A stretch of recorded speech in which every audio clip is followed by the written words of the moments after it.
Greetings, ladies and melogons, and welcome to this latest edition of Tales from Outer Space, where I take stories from across the internet and read them for your entertainment. This particular story is called The Creature Watches. The Creature Remembers. Humanity has a question that needs answering. Written by Erebosyeet. The vastness of space doesn't feel empty these days. It had for a while in the beginning. Without life, all and naught were one. So it waited, alone, covering a third of the planet as its throne. Then suddenly, life came to be. Joy followed shortly after. When the creature found these living beings, it watched from afar, from atop its home, and it remembered them fondly when their light of existence extinguished once more. But the dam had burst, popping up sometimes alone, sometimes in clusters. Forms of life popped up like mushrooms in fall. Although mushrooms didn't come to be until quite recently. The creature on the planet watched. The creature on the planet remembered. Every species, every love, every war, and, although it didn't have one itself, every name. Upon its throne, the creature watched civilizations grow, learn, expand, then suddenly, with a flash as bright as the farewell of a star, space travel came into being. Anger followed shortly after. The first civilization to lay its eyes upon the creature had been terribly rude in its behavior. Following societies were careful not to repeat the mistake. The creature on the planet would like you to know that the stories surrounding this event have been grossly overstated. It is safe to say, however, that the creature did not like this new emotion. In order to foster a pleasant tranquility, it started answering any questions societies might have, returning any of their knowledge that had been lost. Life seemed pleased with this arrangement. By the time humans came to be, the universe had flourished. Everywhere the creature looked, there was someone looking back. New species, new civilizations, all as unique and joyous to watch as the others. Here, however, a problem arose. Life was bountiful, life was plentiful, and although time and space had never been a barrier up to this point, there was a limit.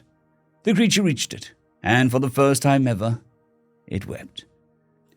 From its tears, seas formed in the world below. Sadness came to be. Nonetheless, the creature watched as much as it could. Humanity came into its own. Humans started creating tools. They started developing languages, and in the process started telling stories. The creature approved of this. Stories are information. To be storied, it is to be remembered. Life should be watched, and when it fades, the memories of it should be kept safe. For life is joy, and joy is all. Watch, remember, know. Good humans. Alas, bad humans all the same. For stories were not equal to facts. As soon as these Terrans started to share their knowledge around the warm glow of their campfires, so did they share fictions, lies. Many species did, but none were quite as quick, quite as adept as humans were. The creature should know. It spent quite some of its precious energy on looking for frivolous inventions.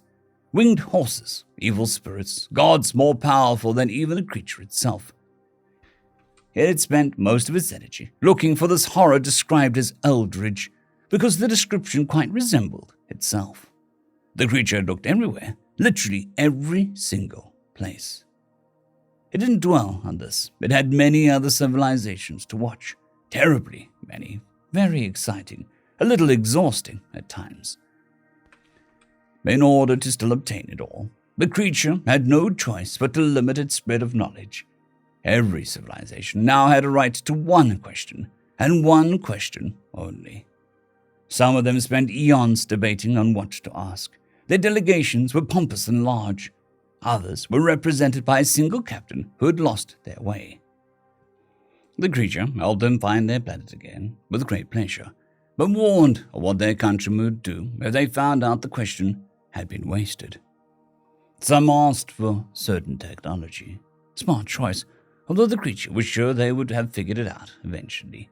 Some asked for enemies' weaknesses. Some asked questions that even the creature could not answer, for the answer had never been found, and the creature didn't do finding. Life ends. The creature watched. He watched as humanity shot arrows, slung quite large stones actually, over impressive distances.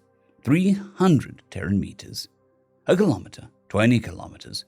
Soon it invented rockets and mistakenly fired them at each other. When they got bored with that, they finally reached a better target. The moon, Mars, Pluto, surprisingly, another galaxy. Soon they spread out far enough to reach one of the larger intergalactic communities. Humanity was popular at first. Every species has a niche, something they are good at compared to others. Humans were fine data collectors, good scientists, and extraordinary entertainers. The popularity decreased quite a bit once these first humans realized how easy it was to con their way to riches.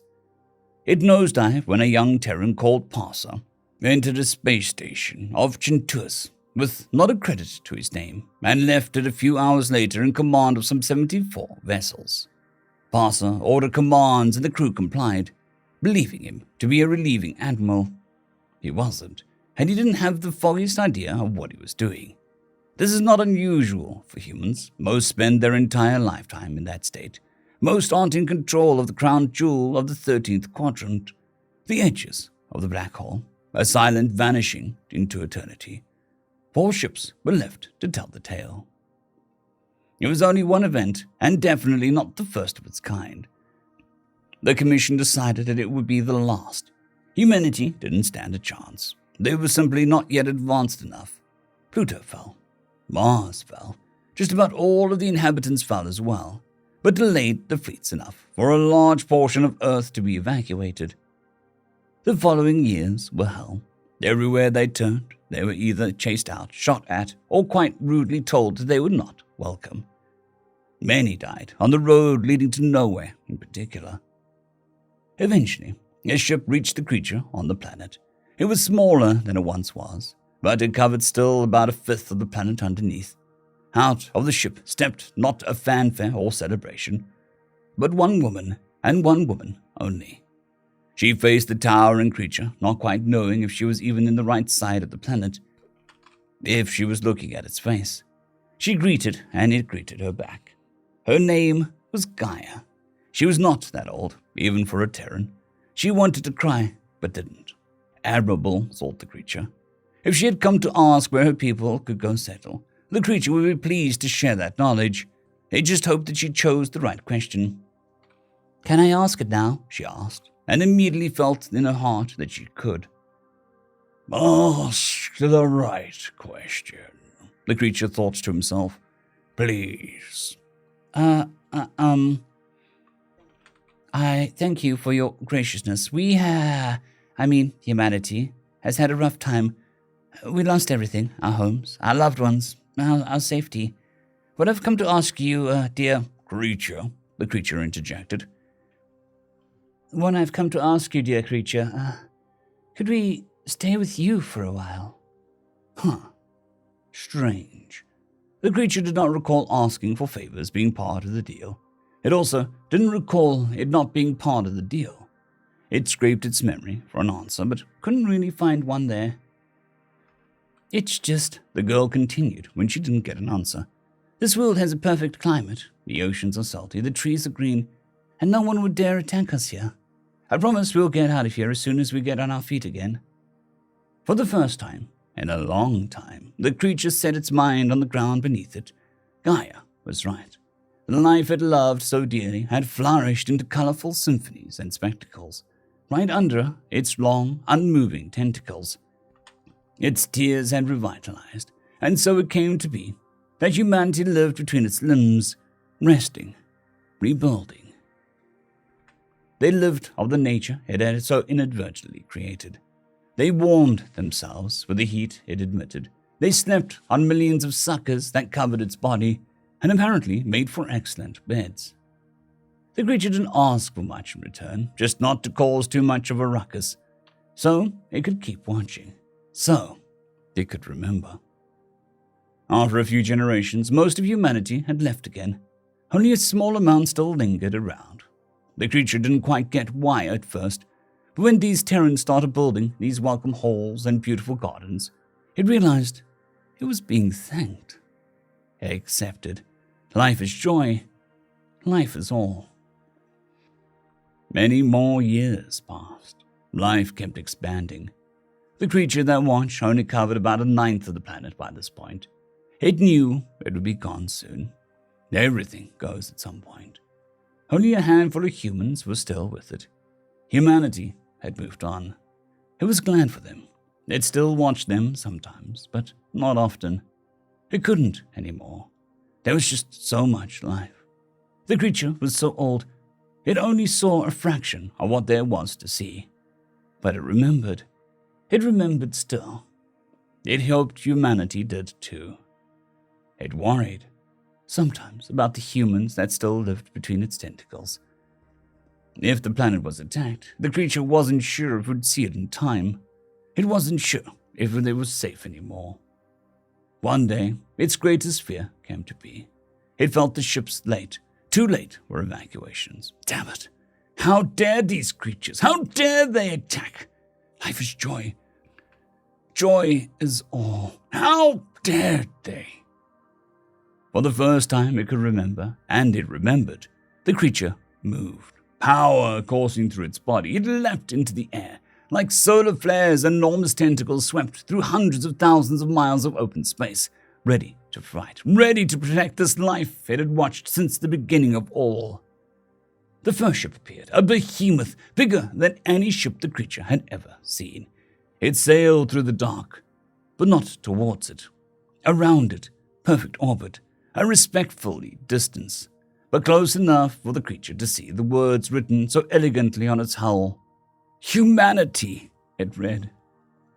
A second ship appeared, a third, more and more, growing exponentially in size, until the vastness of space didn't feel empty anymore. It was filled. It was perfect. It looked deeper inside the ships. First, it watched humans loosening crates of building materials. It didn't understand. The creature looked again. The next ships appeared. On the hulls stood the word life. They were filled with healthy plants, looked after fungi, and the most magnificent creatures it had ever seen. It didn't understand. And again the creature looked. Then came the other ships, even more, even bigger. It saw written on their hulls the word joy. It saw humans celebrating inside. It saw crates filled with books. So many books and so many topics, stories, knowledge, remembrance. Life is joy, the creature thought. And when its body would shrink even more, when its flesh would crack and crumble, joy would continue to exist. Life would be watched. Life would be remembered. Pride came to be that day. It felt good, thought the creature. Maybe even better than joy. End of story. I would just like to thank the T5 supporters: Bushmaster 117, Casper Arnholtz, Draxzoon WRE, Elijah Silvercross, Gray, John Carrington, and Severin Cerberus. Thank you very much.